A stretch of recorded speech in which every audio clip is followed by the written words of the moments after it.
Good morning again. This is Brad, your instructor for public speaking. And today we're going to have a few videos in the lesson two uh, activities for you to watch.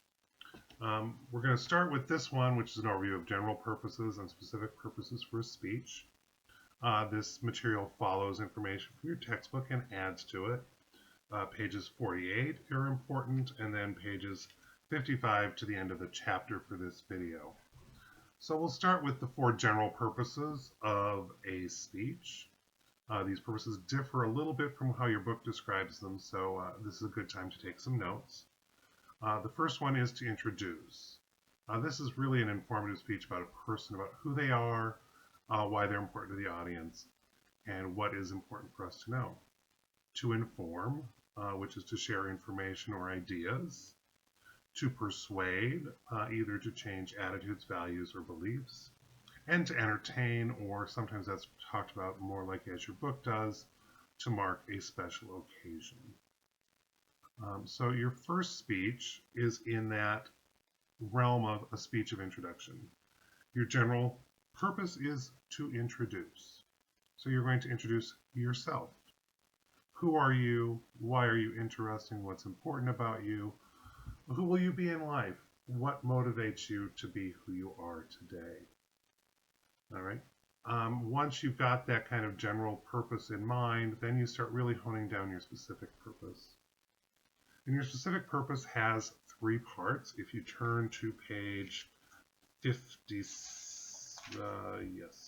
page 57, excuse me, you'll see three examples at the top of the page of general purpose plus audience plus objective. So those are the three parts of a specific purpose. Your general purpose, your audience, and then your objective or your goal. So to inform my nutrition class about the health benefits of soy products. So for the speech, you're going to do your speech of personal perspective. Your goal is to introduce myself to my classmates about how I understand the world. Of course, that third part will get a little more specific as you do your individual speeches. All right. And then once you've got those three ideas clearly in mind and you've gone back and you've really thrown together all of your ideas, that's when you can really start to create a thesis. Often the thesis does not use the words to introduce, to inform, to persuade, or to entertain. Rather, it's really built around that objective and clear and concrete language that will make sense to your audience. So this video is just a quick overview of those three concepts. The next video in the series today will be about brainstorming and idea mapping. How do you select a topic? I will go through some ideas for me to write a speech of personal perspective to give you a sense of what that looks like. Thank you for watching video one, and I hope it's clear now what the four general purposes are of a speech and what are the three parts of your specific purpose, your general purpose, your audience, and your objective. And we'll work some more in another video on really crafting that thesis statement after we've completed topics. Thank you. Good morning, and this is the second video in the lesson 2 unit for public speaking. In this video, I'm really going to talk about how to create a topic and review the first speech assignment. So the speech is describing your personal perspective. Our version of the assignment is modified from the book Public Speaking, A Developmental Guide, which is a textbook used at the University of Minnesota Duluth, which I was fortunate enough many years ago to serve as a co-author. So your speech of personal perspective, please pull that assignment up and have that as something you can review here. So we're really going to talk about delivery, style, and thesis delivery, or thesis development, sorry. So delivery is how you use gestures, how you use your voice, how you use your body, how well you read and know your information, all of those pieces that make it easy for the audience to want to listen to you. Style is that special use of language, so using metaphors and similes and other kinds of figurative and informative language to really make the speech makes sense, and that reverts back to logos that the book talked about last week. And finally, we're really going to talk about how your speech needs a clear thesis, and that thesis must hold the whole speech together. You'll be required to turn in a full sentence outline. 2 examples of that will be posted later today. You're going to be required, after the speeches have all been submitted, to go watch one of your classmates' speech. And then you're going to also have to watch your own speech and write a little paper for me on that. So in the speech of personal perspective, what you're really doing is explaining how you see or understand the world through your experience to your classmates and to your instructor. You can speak from your personal experience more than from needing to go do a lot of research. You are free to cite anything that's relevant to you, such as a poem, a song lyric, or maybe something from the Bible or the Torah or some other sacred text, the Quran. And if you choose to do that, please make sure that you do your best to cite that in a way that's meaningful to the audience.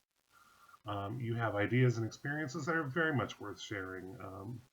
I've never lived your life, you've never lived mine, and we can learn from each other by sharing those. So that's kind of the very specific purpose, is to describe yourself or to introduce yourself to the audience. The next thing is to really think about possible categories of topics. The assignment sheet really gives you the opportunity to do 4. My personal credo, my hero, what I learned from a memorable experience, and my reason for being auto raison d'etre. So a credo is a rule or a guideline one chooses to live by. To thine own self be true, to always be prepared. So you can think of organizations you've been involved in.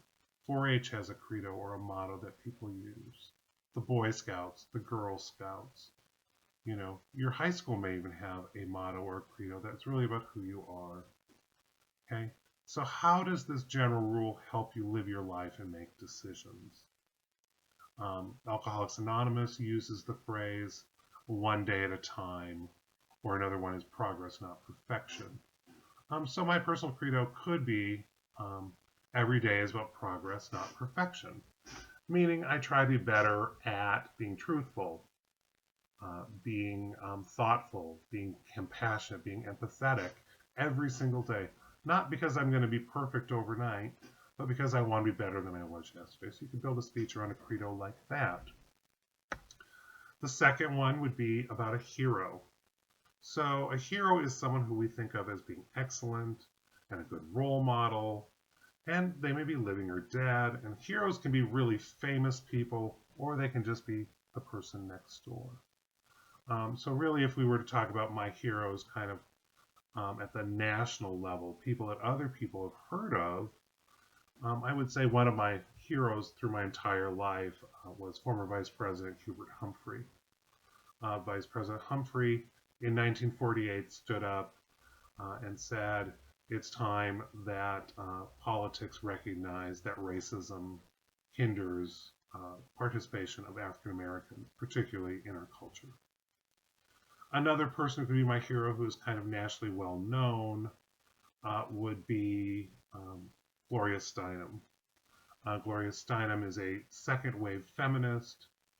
She founded a magazine called Ms., and she has spent the last 50 or more years working on equality for men and women. So a hero can be these very famous people, or it can be someone really important in your life.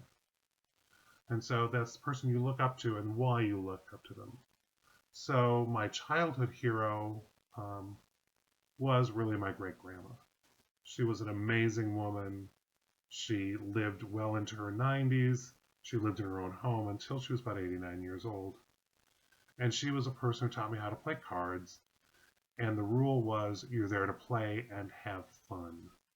And so really taught me about sportsmanship and playing fair and treating others the way you want to be treated. Another hero I have is my friend Rosemary. And Rosemary is a nationally known, but not famous, advocate for sexual assault victims. She received her education very young and started working as a volunteer in the 1970s on victim services and sexual assault, making sure that when a man was accused of rape, particularly that the woman who had been his victim wasn't put on trial.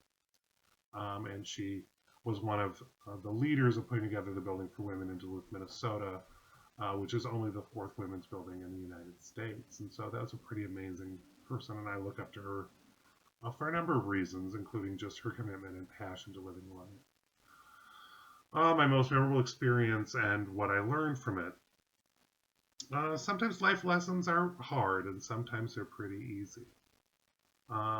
So one of the first things I learned in life from a very memorable experience in high school, I suffered from seizure disorders.